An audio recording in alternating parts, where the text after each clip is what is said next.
Here's the big challenge of life. You can have more than you've got because you can become more than you are. That's the challenge. And of course, the other side of the coin reads, unless you change how you are, you'll always have what you got. Everybody hopes things will get better. Everybody hopes. Poor people hope. That ought to tell you something. It means the future does not get better by hope. It gets better by plan. If you wish to be successful, study success. If you wish to be happy, study happiness. If you wish to be wealthy, study wealth. Don't leave it to chance. Make it a study. Some people just go through the day with their fingers crossed. See, that won't do it. You've got to study the things that can change your economic, social, spiritual, personal life. If you don't like how it is for you, change it. If it doesn't suit you, change it. If it doesn't please you, change it. If it isn't enough, change it. And I challenge you to do that because you can change. See, you don't ever have to be the same again after tonight, only by choice. Get around successful people and listen. Now, you can also learn from unsuccessful people. Take notes on both, negative and positive. On the negative, the notes are called what not to do. And you got to learn what not to do as well as what to do. So learn from the negative as well as the positive. Okay? Find out what poor people read and don't read it. Right? That's good information. Learn from the negative. But now you can also learn from the positive. Get around successful people. Listen to what they say. Listen to how they say it. It's important. We've all got about 16 waking hours. Practice listening those 16 hours. And I say practice listening because listening isn't easy. I found out it's easier to talk than it is to listen. But if you will practice listening the 16 hours you're awake, sure enough, from surprising sources comes great ideas. In sales training we teach, if you want to learn sales, listen to the kids. Kids have got to be the master salespeople of all time. They have no equal. Father tells his young son, no, you cannot have an ice cream cone. 30 minutes later, he's licking on one. That'd be 30 minutes worth listening to. They got moves you wouldn't believe. Persistence runs deep like the ocean. And the kids never took a class on how to overcome objection. They already know how. They don't need classes. You tell kids no, it goes right on by. They give you 3 good reasons. You say no, it goes right on by. They give you 3 more. They're masters. So listen and learn. Now here's some of the best advice I've got for the whole evening. It won't get any better than this. This is it.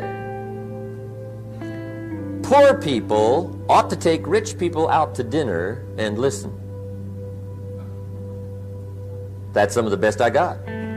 If a guy's not doing well, one of the first things he ought to do is find a guy that is doing well and offer to buy him his dinner. Spend $50, $60, $80, $100. Go for the full 9 course. Start him on the juices and hors d'oeuvres. Get him started talking. The salad takes 15 minutes. Keep it rolling. Biggest steak in town takes 45. Keep it rolling. Pour on the dessert. Stretch that meal out about 2 hours. If you get a successful person to eat and talk for 2 hours, they're liable to drop ideas in your lap, change your life. Multiply your income by 2, by 3, by 5. But you're right. Poor people don't usually take rich people out to dinner. That's the problem. The guy said he's rich, let him buy his own dinner. I'm not coming up with any money. And he says, besides, you work where I work. By the time you struggle home, it's late. You're lucky to get your own supper, let alone running around trying to find a rich man to feed. And the guy's behind on his house payment. Good worker, hard worker, sincere. But you got to be better than sincere. Work hard. You wind up broke. You got to be better than a good worker. You got to be a good listener. And remember, what you read and what you hear, put the good stuff in your journal. Now, here's the third way to find out how to change your life, and that's to observe. You can pick up a lot of ideas just by watching. Get around successful people and watch. Here's why. Success leaves clues. Watch how the man shakes hands. Watch how the lady responds. People who do well do certain things over and over and over and over. And if you're clever, you can pick them up. Watch it all. If a guy's making $10,000 a month, I'd watch how he walks. Maybe that's it. Copy his funny little walk. Somebody says, well, that's kind of a silly walk. Say, it's 10,000. I haven't got the money yet, but I got the walk. It's bound to start somewhere. What I ask you tonight is to be unusual and be a good observer of what's going on. You can pick up ideas that can change your life starting tomorrow. Just be a more careful observer. Now remember, there's two ways to see. One is called sight. See with your eyes. The other one is called insight. See with your mind. See with your eyes, you'll see things. See with your mind, you'll see answers. Put your eyes and your mind to work. And the best advice on developing sight and insight is pay attention. Don't miss anything. In the weekend seminar we teach, one of the greatest fatalities to success is preoccupation, lack of concentration. The guy's mind wanders. See, you wind up average. You've got to learn to zero in and concentrate. I read a good article one time, Reader's Digest. The title was, Wherever You Are, Be There. Excellent. Don't miss anything. Now, we've lingered a little bit long on number one here for personal development. Find out how things work, but it's so very important finding out. And I've given you 3 ways to find out. Now, here's the second step to personal development. Okay, number 1 was find out how things work. Here's number 2, go to work.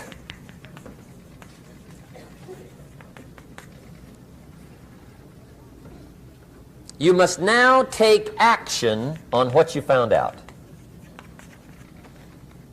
In doing business around the world, we call it game plan. Put together your game plan. One of the major things we teach on the weekend seminars, game plans. How to game plan your office. If you're in sales, you need a game plan. Kids need a game plan. You need a home game plan, social game plan, a business game plan. Everybody needs game plans. Financial independence, game plan. Your investment, game plan. Don't think in your head. Put it on paper. Don't operate out of your mind. Operate from paper. I often ask somebody, what are you going to do the next 6 months? And somebody starts to tell me. I say, no, don't tell me. Show me. Show me your game plan for the next 6 months. Then I can look at things and maybe I can help. But you got to operate from paper. Put it on a game plan. Take action on what you found out. Now here's the best word I know of to go with action. Massive. See, that'll change everything. Massive action is called the cure-all. If you're going to make calls, make a few thousand. If you're going to make contacts, make a few thousand. If you're going to knock on doors, knock on a few thousand. See, that'll change everything. Here's the language of the poor. I'll try it a time or two and see what happens. It's the way poor people talk. The guy says, well, I'll give it 30 days. 30 days. You could guess his bank balance. You've got to have a better game plan. So here's one of the major things to do starting tomorrow. Take a look at your game plan. If it isn't loaded with massive action, change it tomorrow. Action. The formula really works like this. Pick up a good idea, take heavy action. Pick up a couple of good ideas, take heavy action. That's the formula for success. Heavy action.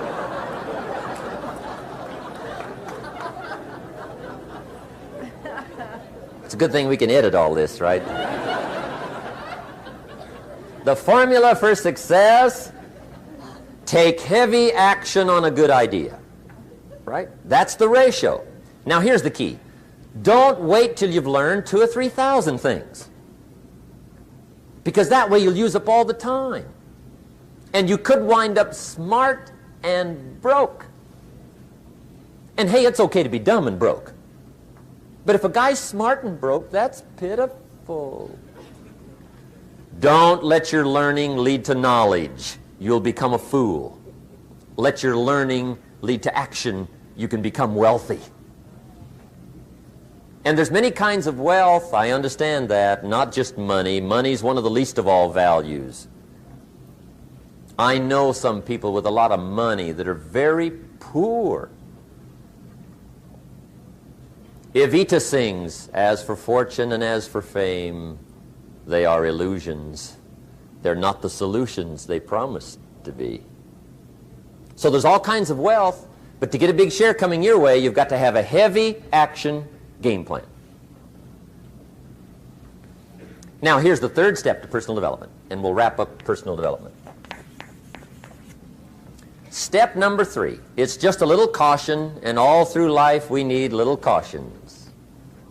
This one simply says, don't try to beat the system.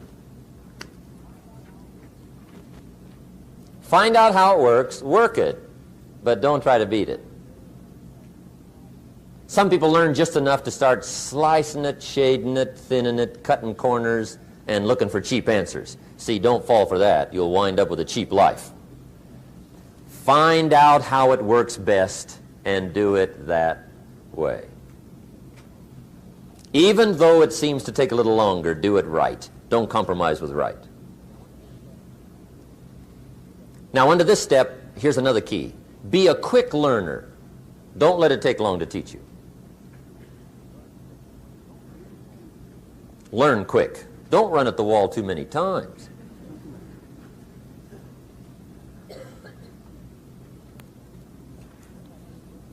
Learn quicker. One guy said he broke his nose 7 times in the same place. Somebody says, looks like you'd stay out of that place. Learn quicker. Now the third point here is don't be stubborn.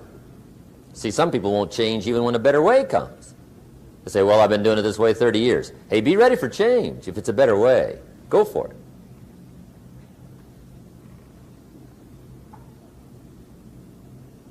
But don't try to beat it.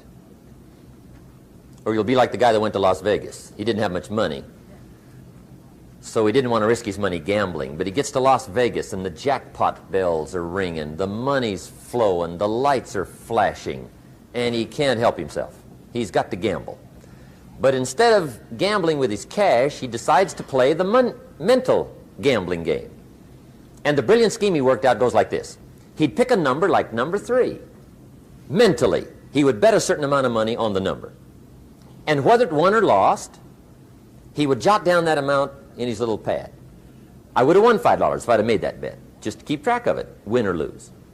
That way, come midnight, he can calculate how he's doing, win or loser, how much, only not his money. Keep his money. Just play this mental gambling game. So here he is around the gambling table, everybody else shelling out their hard-earned cash. He's got this brilliant scheme. Instead of betting with his money, he's betting with his mind, and he lost his mind.